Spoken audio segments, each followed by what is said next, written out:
పర్యావరణానికి సంబంధించినటువంటి కేసులు వేశారు. వీటినన్నిటిని కూడా అధిగమించి ప్రభుత్వం చేపట్టేటువంటి కార్యక్రమాలని, ప్రభుత్వం చేపట్టేటువంటి నిర్మాణాలని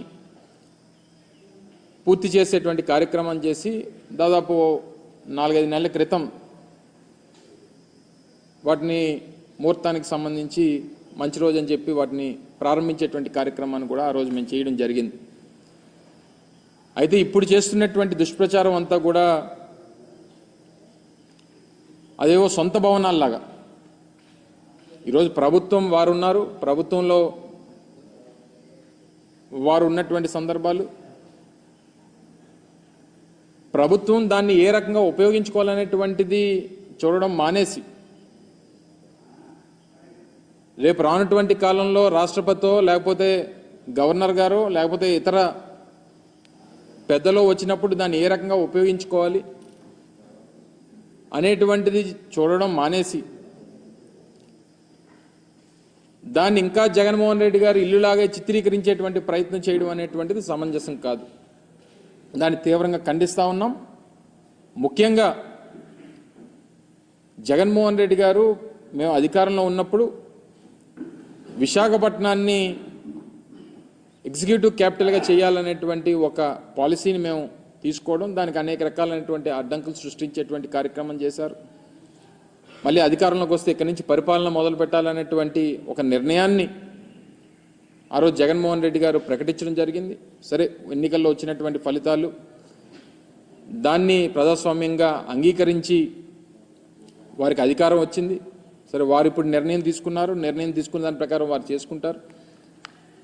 విశాఖపట్నం అనేటువంటిది ఉమ్మడి రాష్ట్రం ఉన్నప్పటి నుండి, హైదరాబాద్ రాజధానిగా ఉమ్మడి రాష్ట్రానికి ఉన్నప్పటి నుంచి రెండో అతిపెద్ద నగరంగా అభివృద్ధి చెందినటువంటి ప్రాంతం విశాఖపట్నం. దానికి సంబంధించి గతంలో మేము ప్రభుత్వంలో ఉన్నప్పుడు ఒక స్టేట్ గెస్ట్ హౌస్ మన భీమిలి రోడ్లో దగ్గర నిర్మాణం చేయాలని చెప్పి నిర్ణయం తీసుకున్నప్పుడు కూడా దాని మీద కూడా కోర్టులో కేసులు వేసి దాన్ని అడ్డుకునేటువంటి ప్రయత్నం చేశారు.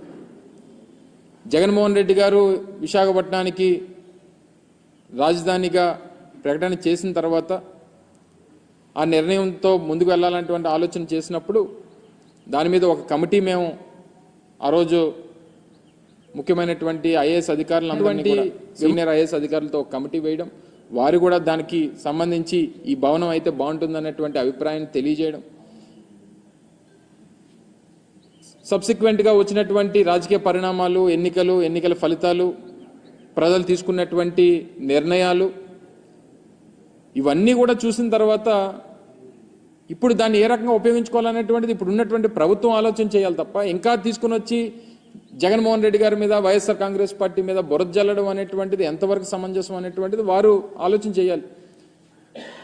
నేను కూడా మా పార్టీ తరపున మాట్లాడాల్సి వస్తేనో, ప్రజల తరపున మాట్లాడాల్సి వస్తేనో, ముఖ్యమంత్రి చంద్రబాబు నాయుడు గారు 2014 నుంచి 19 వరకు ఏ రకంగా ప్రభుత్వ ధనాన్ని, ఈరోజు ప్రభుత్వానికి సంబంధించినటువంటి భవనాలు నిర్మిస్తేనో, ఒక డిపార్ట్మెంట్కి సంబంధించినటువంటి నిర్మాణాలు, శాశ్వత నిర్మాణాలు నిర్మిస్తే దీన్ని ఈరోజు ప్రజలకి తప్పుదోవ పట్టించేటువంటి ప్రయత్నం వారు చేస్తున్నటువంటి క్రమంలో చంద్రబాబు నాయుడు గారు 2014 నుంచి 19 వరకు ముఖ్యమంత్రిగా ఉన్నప్పుడు ఎంత ప్రభుత్వ ధనాన్ని దుర్వినియోగం చేశారనేటువంటిది కూడా మాట్లాడాల్సినటువంటి పరిస్థితి వస్తుంది.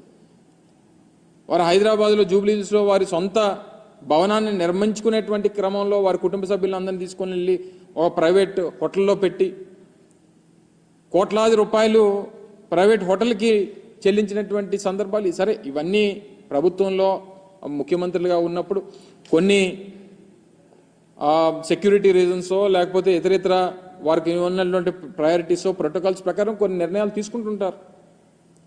అవన్నీ తవ్వుకుంటే ఇప్పుడు అనేక రకాలైనటువంటి విమర్శలు చేయాల్సినటువంటి పరిస్థితి. ఈ సమయంలో మేము విమర్శలు చేస్తే ఇప్పుడే అధికారంలోకి వచ్చారు కాబట్టి మీరు చూసి తట్టుకోలేకపోతున్నారో లేకపోతే ఇంకోటో అనేటువంటి ఒక దుష్ప్రచారాన్ని మళ్ళీ మా మీద చేసేటువంటి ప్రయత్నం చేస్తారు. నేను వాటి జోలికి వెళ్ళను. ఇప్పుడు ఉన్నటువంటిది, ఇప్పటికీ విశాఖపట్నం గవర్నర్ వస్తేనో, రాష్ట్రపతి వస్తేనో తీసుకెళ్ళి ఓ ప్రైవేట్ హోటల్లోనో లేకపోతే కేంద్ర ప్రభుత్వానికి సంబంధించినటువంటి గెస్ట్ హౌస్లోనే పెట్టాల్సినటువంటి పరిస్థితి ఇప్పటి వరకు ఉంది. ఇప్పుడు వాడండి. దాన్ని వినియోగించుకోండి. రేపు విశాఖపట్నాన్ని ఆర్థిక రాజధానిగా దీన్ని తయారు చేసేటువంటి బాధ్యత తీసుకుంటామని చెప్పి మొన్ననే ముఖ్యమంత్రి గారు ప్రకటించారు కదా. అనేక మంది ప్రముఖులు వచ్చేటువంటి అవకాశం ఉంది. విశాఖపట్నం ఈస్టర్న్ నేవల్ కమాండ్కి మనం హెడ్ క్వార్టర్గా ఉన్నటువంటి క్రమంలో అనేక సందర్భాల్లో రాష్ట్రపతులు, అనేక సందర్భాల్లో ప్రధానమంత్రి గారు వచ్చేటువంటి సందర్భాలు ఉన్నాయి. ఉపరాష్ట్రపతులు మొన్న గతంలో మన మెడికల్ ఏఎంసీకి సంబంధించినటువంటి ఫంక్షన్కి వచ్చారు, 100 years ఫంక్షన్కి.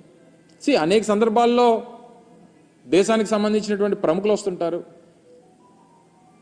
అనేక మంది దేశ విదేశాల నుంచి వచ్చినటువంటి ప్రతినిధులు వస్తుంటారు. వినియోగించండి. జగన్మోహన్ రెడ్డి గారు ఉండరే రేపు నుంచి వచ్చి, లేదా వైఎస్ఆర్ కాంగ్రెస్ పార్టీ నాయకులు ఉండరే అందులో. ప్రభుత్వానికి సంబంధించి టూరిజం డిపార్ట్మెంట్కి సంబంధించినటువంటి నిర్మాణాలు, దాన్ని ఏ రకంగా వినియోగించుకోవాలనేటువంటిది చేయండి. 4-5 బ్లాకులు ఉన్నాయి అందులో. అది ప్రజలకు వినియోగిస్తారా, లేకపోతే టూరిజం వినియోగిస్తారా, లేకపోతే ప్రభుత్వం సంబంధించినటువంటి అతిథి గృహాలుగా వినియోగిస్తారా అనేటువంటిది నిర్ణయం తీసుకోండి. మీ విధానం ప్రకారం అమరావతిని రాజధానిగా కొనసాగించాలనేటువంటి నిర్ణయం తీసుకున్నారు. గుడ్, మీకు అధికారం వచ్చింది, మీరు నిర్ణయం తీసుకున్నారు. గతంలో మేము చెప్పినట్టుగా నిర్ణయం మంత్రి గారు మాట్లాడుతూ 1,00,000 కోట్ల రూపాయలు ఖర్చు అవుతుంది అనేటువంటి మాట మాట్లాడారు. మేము ఆ మాట మొదటి నుంచి చెప్తున్నాను. ఈ 5 సంవత్సరాలు అయ్యేసరికి 1,00,000, 2,00,000 కోట్లు అవ్వచ్చు. సరే, ఏదైనా మీ ప్రభుత్వం ఒక నిర్ణయం తీసుకుందా, నిర్ణయం ప్రకారం వెళ్తుంది. ఈ చేసేటువంటి క్రమం